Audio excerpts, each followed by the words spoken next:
আমাদের জঙ্গলে তোদের কি? চ খেপা তোদের রাজার কাছে চ।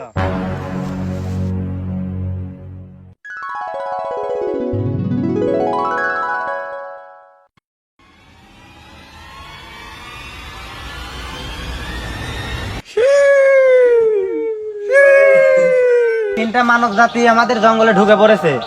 মন্ত্রী, মহারাজ আপনি আদেশ করেন। ওদের ডানাগুলো কেটে দাও। আমাদের তো ডানা নেই। তাহলে কি আছে? আমাদের তো হাত আছে। ওদের হাত দুটো কেটে দাও। আরে খেপা চোদা, হাত কেটে দিলে হেলে লড়ো কি করে? আমি মেরে দেবো।